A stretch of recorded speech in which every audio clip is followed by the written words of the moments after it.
So today we're joined by Aakash Patel. Aakash is the founder and president of Elevate Inc., a really unique business here in Tampa, Florida. And your slogan is Learn, Connect, and Grow. Aakash, could you tell us a little bit about your business? Yeah, and Corey, thank you so much for having me. Thanks to everyone at Big More Pies. This is a great studio. It's an honor to be on your show. Yeah, man. Happy to have you on here. So our promise, our guarantee for the people who watch this is that they're going to learn something today.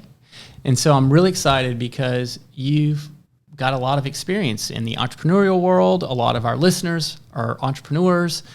You've got some great advice. You were a 40 under 40 winner, 2008. You got it, yeah. From the Tampa Bay Business Journal, right?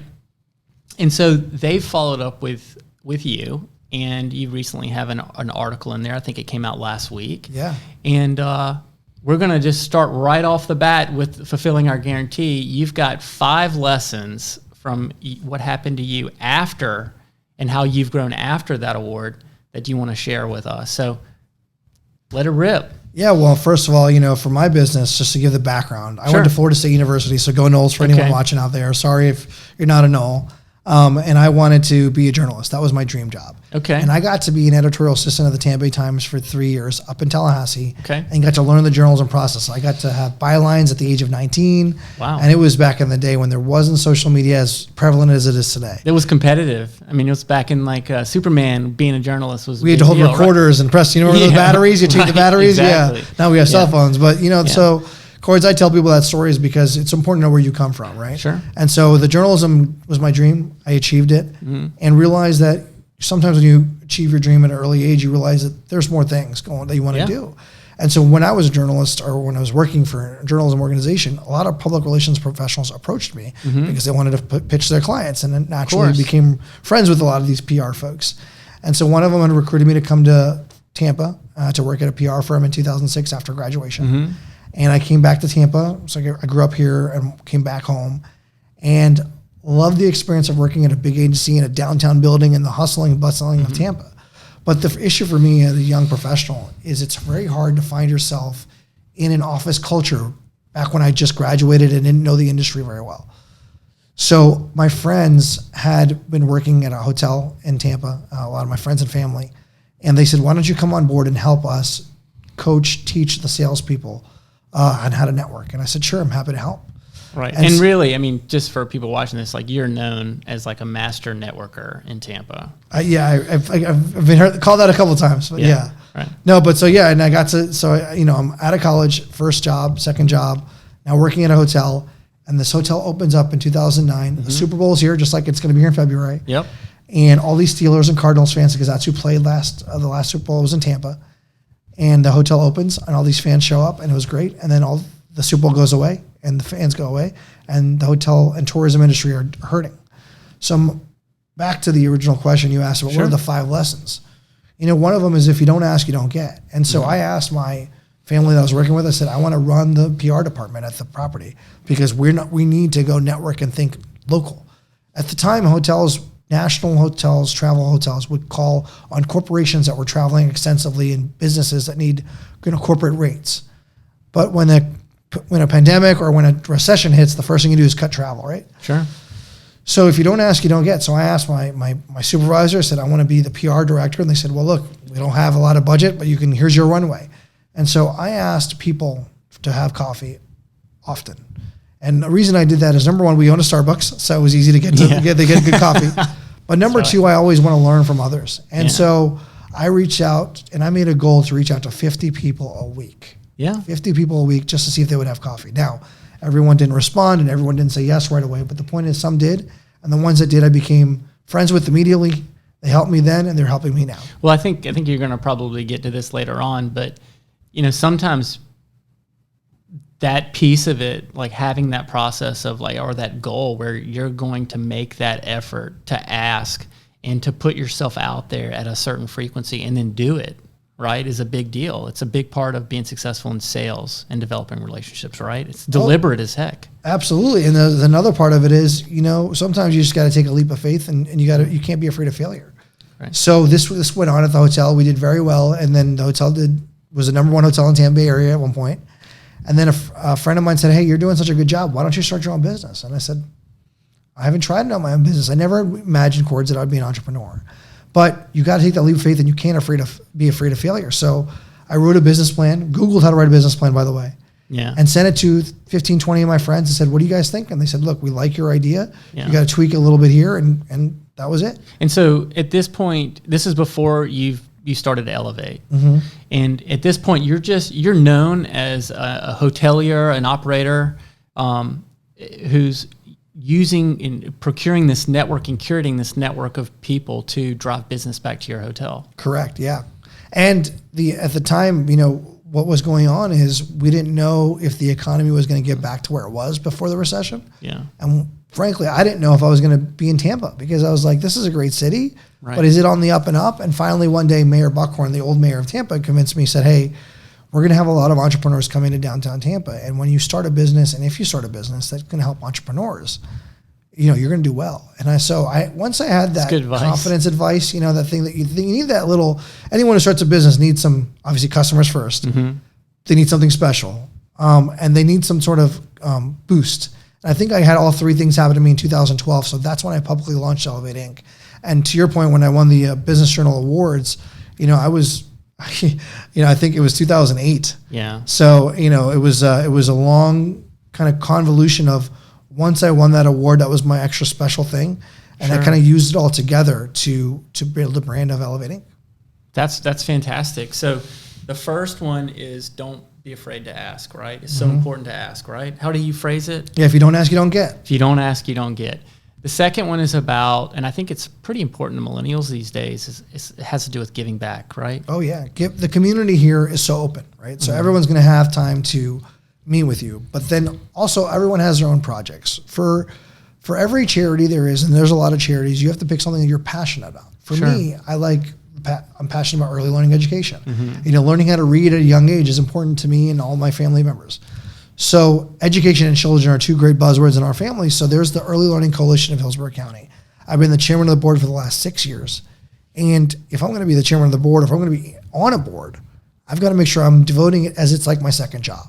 Sure. And a lot of times people ask you, why do you devote so much time to an organization that, number one, you don't get paid for, right? But you have to look at the reason you give back is to do something in society that makes you a better person. So I'm learning more from that organization, right, than I'm putting into it. And then the opportunities first of all, the opportunities for exposure of meeting people, elected officials, business leaders. And then the other point of it is you feel good. And that's really important. Yeah, we love giving back. Our favorite types of charities have to do with military veterans, and we love Boys and Girls Club and kids, and in any kind of a charity that have to do with setting kids up for success in life. So totally in line with you. The STAR program you're part of is amazing. I looked at that. It's thank you for doing that. Yeah, of course. Yeah, we're actually going to help them do a podcast out of here very soon. Oh, that's great. We're excited. So giving back is really important. And I can tell you, as being an entrepreneur and hiring a lot of millennial workforce, and that is one thing that millennials really love, to be able to be paid at their normal job, but be able to use some of that time to do things that are really, really good. Right? Oh, yeah. If they consider it part of a paycheck. And I love doing it. I think it's fantastic. So I tell people, what are the people ask, what are your perks? We're all, during COVID, as many everyone went remote. Right. We were already remote when they wanted to be. Because our opinion is, millennials, they work best in the environment that they create. Right. And so the strategy for us is, if we're going to be advising corporations on how to deal with the millennial workforce, we have to number one, hire millennials. We have to also, you have to experiment a little bit. You have to try things that will work and won't work. And this way you can give that advice to your customers. Yeah, that's really good. So you're out there meeting with people and you're learning the importance of things like follow-up and things like that. So what are those little things? I think this is your third point, right? Your third lesson. What are some tips you can give people on how to do a really great job of curating those relationships? And what are those little things you can do to make sure that those connections are valued? So the first thing is the follow-up is important. So our rule for every customer is follow up within 24 hours. People have short-term memory loss. So if you meet someone at an event, or if you have a phone call, a Zoom call with them, or a group of people, follow up the next day and say, hey, it's great speaking with you. Sure. Second thing is, and this is the thing that I think you and I agree on, people sometimes are busy. Lives get in their way, right? And they're not doing it on purpose, but they might ignore your email, right? Or they might ignore your phone call. But people have personal and professional things going on. Sure. So a month later, so 30 days from when you wanted to talk to them and they ignored you, I put out a note in my calendar and I write a subject and I put touching base.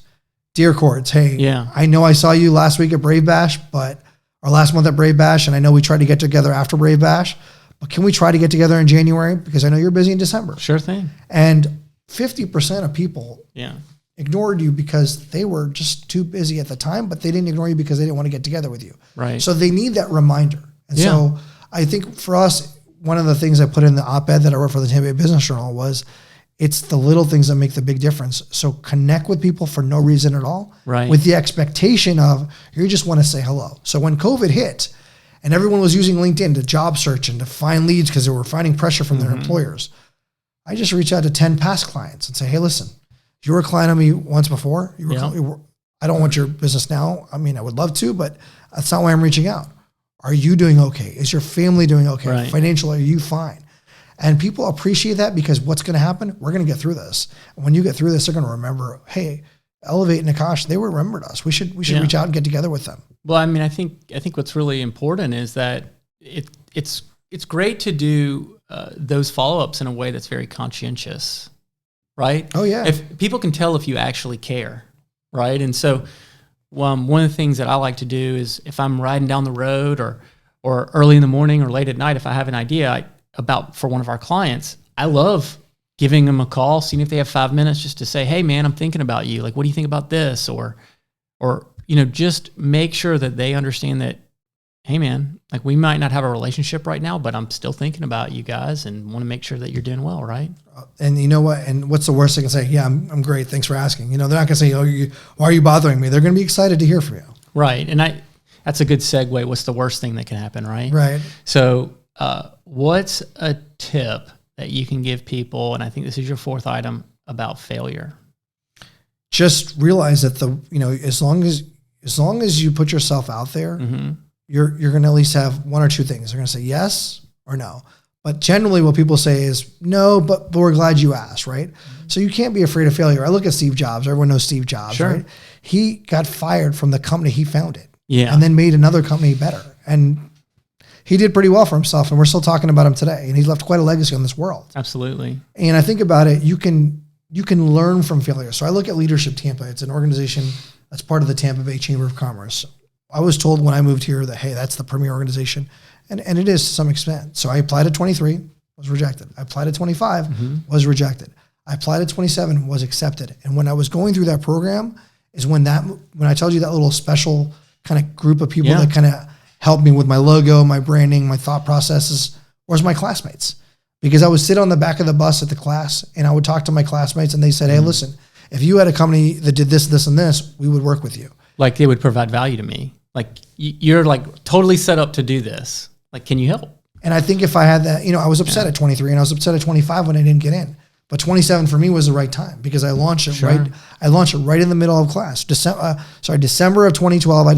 December of 2011. I decided, and February 2012 during the class, I announced. I publicly announced the company.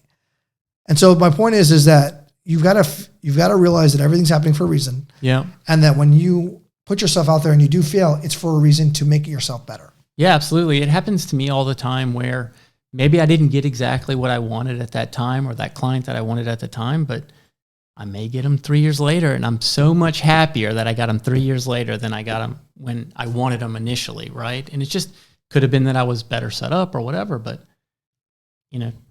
timing is super, super important. It definitely is. It definitely is. So one other thing, and this goes back to your initial point about putting yourself out there and being deliberate and all of that. Sometimes in the call center world, they call this getting kicked in the teeth, right? You're smiling, but like, no. Like, how important is it to be liked? Yeah, great segue there. I think one thing that I struggle with early on, and millennials do all the time in general, is they want everyone to appreciate you, right? For whatever you do, whatever task it is. But the thing about it is That's not going to happen. Everyone's not going to be liked. Everyone is not going to like your style. Everyone has their own individual personal style, their own personal brand. Mine's very aggressive. I'm going to call you. I'm going to talk to you. I'm going to tweet you. I'm going to, write you a handwritten note. I'm going to send you coffee, whatever things you like, because I'm a personable person. Some people find that not in their realm. They don't appreciate it, and that's okay, because I get it. And so for me, I think it's important to know that as long as we're doing it, like you said earlier, in a genuine space, and you try your best, and they say no, and they get turned off by it or whatever it is, it's okay. You just move on to the next one, because for everyone that happens to, there's 50 others that are going to say that, wow, we're really appreciative. And it took me a long time to realize that, because I would be very upset when I would lose a customer, and I'll be like, wow, I tried so hard. I kind of went over the top to impress them, but it's okay. And so the way it came back to me in the business side of it is when I ran for office. I ran for public office in 2018. 2017. I announced I lost in 2018. And I would meet with people that I had done business with, and I would take, I would think they would support me 100%. But you never talk politics with business people generally. The world's different now. This was 2 years ago. Sure. And they said, you know what? For some reason, we don't think you're. Some people said age. Some people said skin color. Some people said name. And you know what? At the end of the day, I said, you know what? It's okay. You have your opinion. I have mine. I respect you. I'll respect your opinion. I'm going to continue to run, because you can't worry about others. You have to worry about yourself. Right.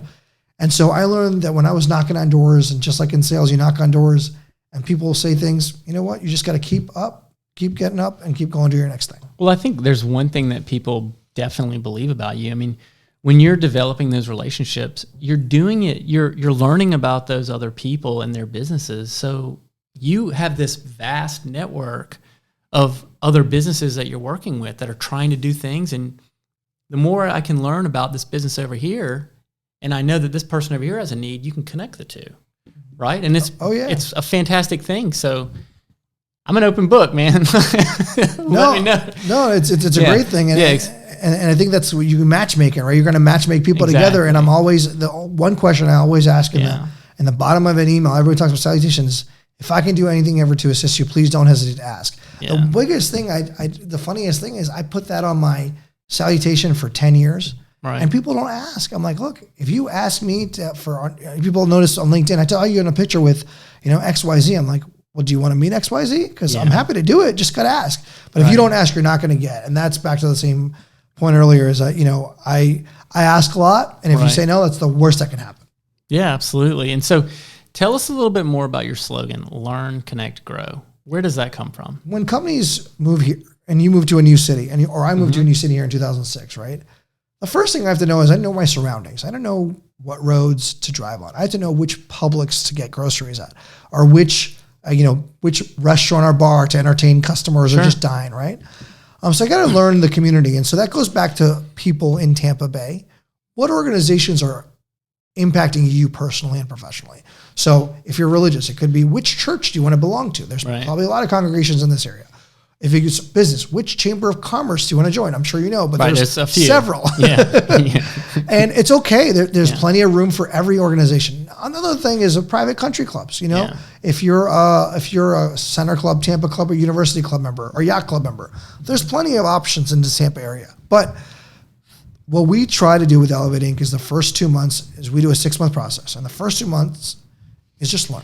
Figure out where you want to be. So we don't want you to join anything. Come to everything as our guests, and we'll tell you what's best for what we think for you. The next 2 months is about those one-on-one individual, before Zoom, what we call in-person meetings. Yeah. Right? Hey, let's connect over and break bread over, where'd you grow up? What was your household like? What was your sports in high school that you had thrived at? What was your biggest fear growing up? Or where did you travel to a lot if you were in the military? What base did you support? Or what branch was your family in? That whole connection before you get to the business point. And then the last point about is grow yourself in the public eye. So put yourself on a board of the chamber or the EDC or Visit Tampa Bay or whatever organization. Right. And get yourself some press, right? So this is the funniest part. People think when they start a business, the next thing they do is announce it to the media and think it's going to be a press. No. First you got to build something and then go to the press afterwards. So we do we do it. Learn is the first 2 months, connect is the third and fourth months, and grow is the 5th and 6th months, and then repeat. Because you know as well as I do that people still have to be fresh, and Yeah. people are always moving to our area. We have 1,000 people move to Florida a day. Yeah. 330 move to Tampa Bay area every day. That's a lot of people. And which brings me to my last question, which is, where is networking going? Great question. So networking is going digital, as you are so well prepped with your business and model. LinkedIn is what's up. You know, anyone is on LinkedIn. Way better than it used to be. And the analytics are great. You know that. And so I believe that LinkedIn is the mechanism for networking. However, what I am seeing a lot of, unfortunately or fortunately, is a lot of the organizations you and I used to depend on to facilitate networking events. Let's look at the chamber. You know, you're up for the Small Business of the Year awards, right? Yep. The event is coming up and it's sold out. So a person like me who's not in the organization, but I want to support you, I can't even buy a ticket to go attend. Now I can buy a virtual link. So the question becomes, at what point do you and I courts say, okay, let's just open it up. Let's open an event to people who want to attend and just call them ourselves, rather than open up a link that sells out. Mm-hmm. So you still have to have capacity limits for CDC guidelines, but you just do invite onlys, right? Because you know that's the best way to do it, because you want certain people there, and you obviously. So my theory is where networking is going, and to answer your question, is you're going to see a lot of mom and pop last minute events. It's going to be a Tuesday, and you're going to get a text saying, hey, the first 50 people to respond to this, we're going to have an event at Bake More Pies. Come by. You know, we're going to have CDC guidelines, temperature checks, masks required. Right. But I think we're going to get away from, hey, in 3.5 weeks, we're going to have a dinner and 50 people are attend and get a calendar invite, because you're going to have 200 people that are going to attend, and that's not conducive. Got it. So you might have one night in town where you have 4 different sites of 4 different events. And that, I think it'll work, because people do like that human interaction. But the other part of it is, there's a lot of people who don't like driving. You're going to have a newborn in your household very soon. And congratulations again. I'm terrified. But you're and excited. But logistically, it might not be, okay for you to drive. It's definitely not feasible for me to go to some of these events if I've got a 1-month-old at home. Right. So the Zoom option is your way. So I think you're going to see networking where it's going is you're always going to have the Zoom option. Yeah. So it's going to allow you to be participating, and that's not there in person. So to answer your question, I think we're going to get to digital business cards for sure. Yep. LinkedIn for sure. Zoom events. And then you're going to see small mom and pop, organized, but kind of invite only, like I guess you call it exclusive networking events, by individuals, not organizations, because the organizations wouldn't want to take the liability, which is understandable. That's a very interesting point there, that the networking events are going to be coming from individuals, not organizations, for liability reasons. Yeah, because I've never thought about that. It's about quality versus quantity, and at the end of the day, the spread of this disease is quantity, so you want to keep it small. That's true, right? Let's keep it spread out, right? Well, great. Well, Aakash, thank you so much for coming on the Law of Relevancy podcast. Love to have you back sometime. We can talk some more about networking and what's going on in Tampa Bay. No, I appreciate it. And then, we appreciate everything Bake More Pies does for the community. And I always use our hashtag if you're out there helping our city, Elevate Tampa. So thanks so much. Great. Thank you so much.